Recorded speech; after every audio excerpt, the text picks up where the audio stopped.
Hello. मेरा नाम है Chaitanya. Welcome to my YouTube channel. आज का वीडियो का टॉपिक है गूगल एड्स बिडिंग स्ट्रेटेजी।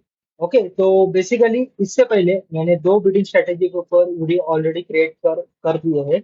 उसमें मैक्सिमम क्लिक और मैन्युअल सीपीसी ए बिडिंग स्ट्रेटेजी के ऊपर मैंने वीडियो क्रिएट किए। वो वीडियो का यूआरएल मैं मेरे डिस्क्रिप्शन बॉक्स में डाल दूंगा, तो आपको अगर कभी भी हेल्प लगेगी तो आप वो वीडियो जाकर जरूर देखिए। इसमें मैंने बहुत सारी इंफॉर्मेशन शेयर की है, इसमें टिप्स एंड ट्रिक्स भी शेयर किए, तो आप वो वीडियो जरूर जाके देखिए। आज का हमारा वीडियो है न्यू बिल्डिंग स्ट्रेटेजी के ऊपर, जिसका नाम है target CPA cost per acquisition. Okay, तो चलिए दोस्तों आज का वीडियो स्टार्ट करते हैं। ओके, तो आज के वीडियो में सबसे पहले मैं यहाँ पर एक्सप्लेन कर रहा हूँ।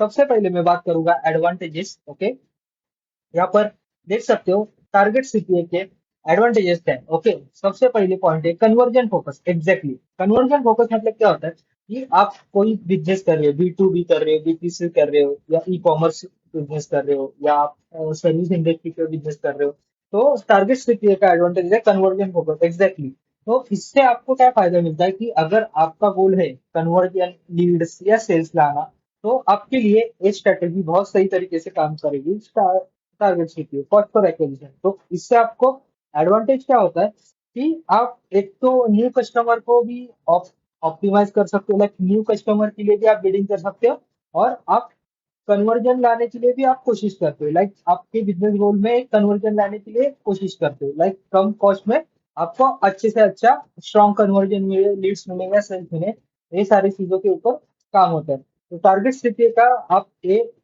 एडवांटेज है, आप ये भी स्ट्रेटेजी आपके कैंपेन के लीड्स और परचेज सेल्स के लिए आप यूज कर सकते हो। Okay, second, predictable cost. Exactly, predictable cost मतलब क्या होता है कि आपको पता है कि प्रीवियस पांच कैंपेन के ऊपर से कि मुझे हर एक क्लिक या कन्वर्जन के लिए कितने अमाउंट स्पेंड करने हैं। एग्जैक्टली, तो ये प्रेडिक्टेबल कॉस्ट आपको मालूम पड़ जाता है ना, तो आप एक टारगेट सीपीए में क्या कर सकते हो, आप बीट सेट कर सकते हो।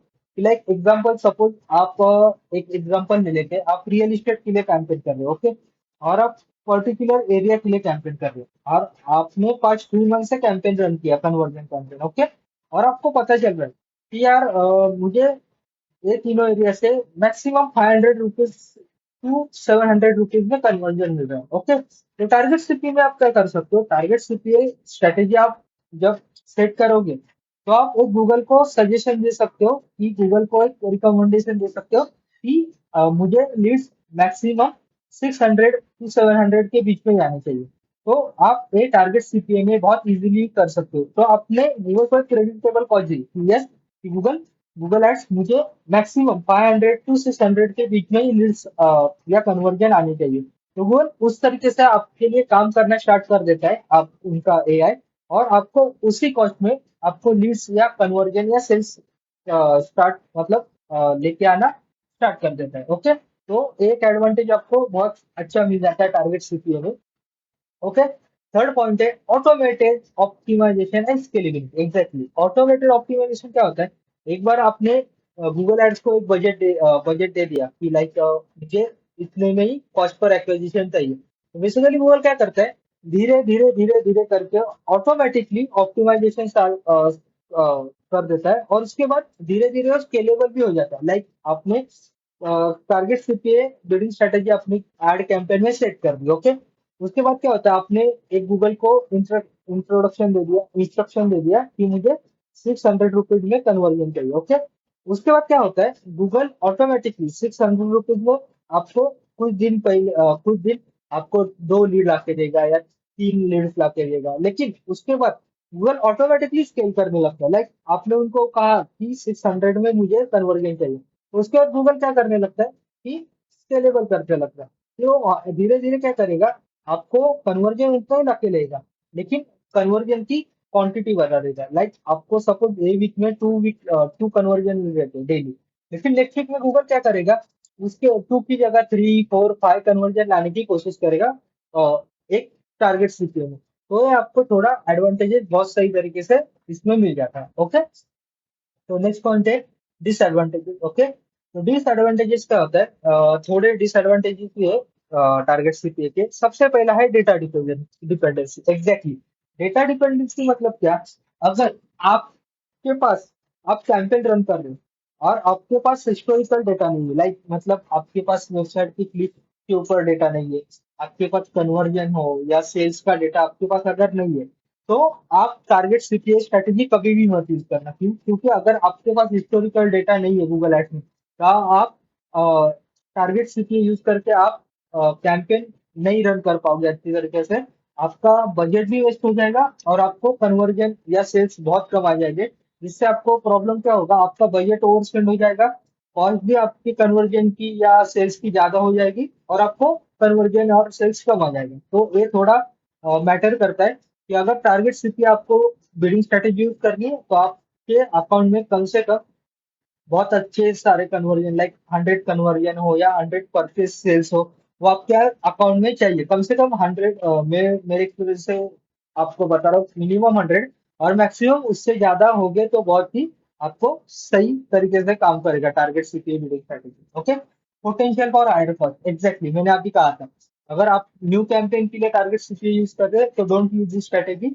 ये आपके लिए बहुत हायर कॉस्ट काम करेगा और आपको क्वालिटी, मतलब क्वालिटी लीड्स कन्वर्जन भी लगे लेकिन कॉस्ट बहुत हाई रहेगा, तो इससे आपका ओवर स्पेंड और बजट कंट्रोल आपके पास नहीं रहेगा। Okay, initial learning period, exactly सबसे important point. Initial learning period क्या होता है कि आप जब टारगेट सीखिए ये बिडिंग स्ट्रेटेजी सेट करते हो, तो आपको बहुत स्लोली और पेशेंसली आपको वेट करना पड़ता है। क्योंकि क्या होता है, टारगेट सीपीए आप सेट करते हो तो गूगल बहुत टाइम लेता है लर्न करने के लिए कि आपको कौन से टाइप्स के कन्वर्जन या सेल्स चाहिए।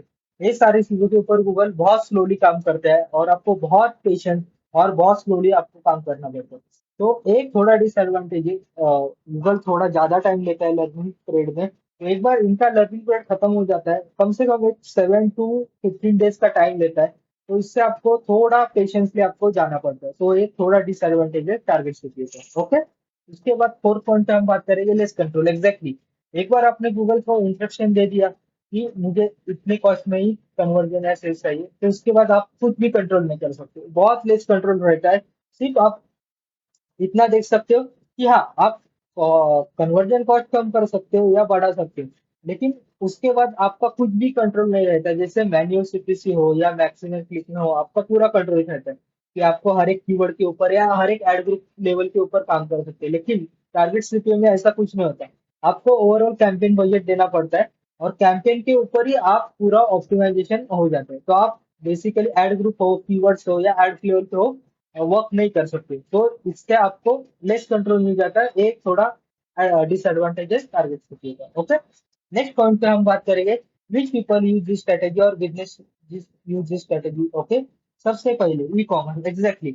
अगर ई कॉमर्स बिजनेस के क्लाइंट हो या ई कॉमर्स बिजनेस आप रन कर रहे हो, तो आपके लिए ये स्ट्रेटेजी सही है। क्योंकि टारगेट सीपीए में आप कन्वर्जन के लिए न्यू कस्टमर हो या कन्वर्जन हो या सेल्स के लिए हो, आप बीट कर सकते हैं। तो ये टारगेट सीपीएम आपको एडवांटेज मिल जाता है।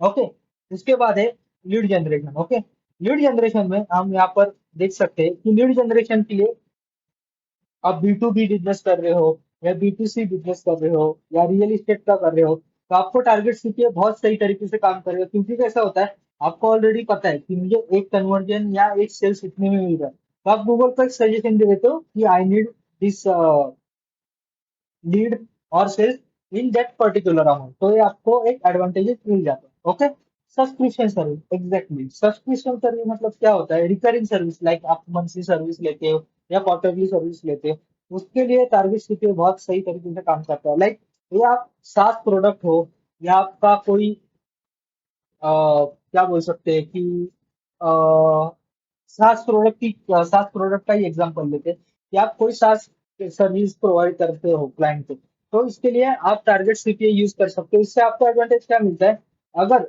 आपके जो कस्टमर है उनको आपको टारगेट करना है कि लाइक आपका सब्सक्रिप्शन खत्म होने वाला है, तो आप उनके लिए फिर से एड रन करके आप उनको वापस रीएक्वायर कर सकते हो। तो आपको एक एडवांटेजेस टारगेट सीपीए में आपको मिल जाता है। ओके, तो सब्सक्रिप्शन सर्विस के लिए ये स्ट्रेटेजी बहुत सही, बहुत ज्यादातर यूज हो जाती है। उसके बाद है ऐप इंस्टॉलेशन, एग्जैक्टली। आपको पता है प्ले स्टोर हो या आईओएस हो, ये सारी चीजों के ऊपर बहुत ऐप इंस्टॉल है। तो अगर आप कोई ऐप लॉन्च कर रहे हो, तो target CPA cost per acquisition strategy बहुत सही तरीके से काम करेगी। इससे आपको एडवांटेज क्या मिलता है कि आप अगर गूगल को इंस्ट्रक्शन देते हो कि मुझे पर इंस्टॉल 30 रुपीज ही स्पेंड करने हैं, उससे ज्यादा नहीं, तो इससे आपको एडवांटेज क्या मिलता है कि गूगल 30 रुपीज से ज्यादा किसी को चार्जेस नहीं करेगा, और 30 रुपीज में ही आपके ऐप इंस्टॉलेशन बढ़ेगा। और ऐप इंस्टॉलेशन कैसे ही बढ़ेगा, आपके ऐप में लोग रजिस्टर करेंगे, या उसके बाद आप खुद भी एंगेजमेंट करते हो, तो इससे आपको बहुत सारे एडवांटेजेस मिलते हैं। तो यही था आज की वीडियो में दोस्तों। अगर आपको ये वीडियो पसंद आया होगा तो प्लीज मेरे चैनल को लाइक कीजिए, सब्सक्राइब कीजिए और अपने दोस्तों के साथ शेयर कीजिए जो डिजिटल मार्केटिंग लर्न करना चाहते हैं। और सबसे इम्पोर्टेंट बात दोस्तों, प्लीज मेरे चैनल को सब्सक्राइब कीजिए, फिर आगे जाके मैं ऐसे ही बहुत सारे वीडियो, गूगल एड्स हो, फेसबुक एड्स हो, गूगल टैग मैनेजर हो, या अदर टॉपिक्स हो, उसके ऊपर मैं क्रिएट करने वाला हूँ। तो आई होप गाइज आपको वीडियो पसंद आया तो चैनल को सब्सक्राइब कीजिए। Thank you for watching guys video. मैं मिलता हूँ नेक्स्ट वीडियो में, तब तक के लिए good bye, take care, Tata.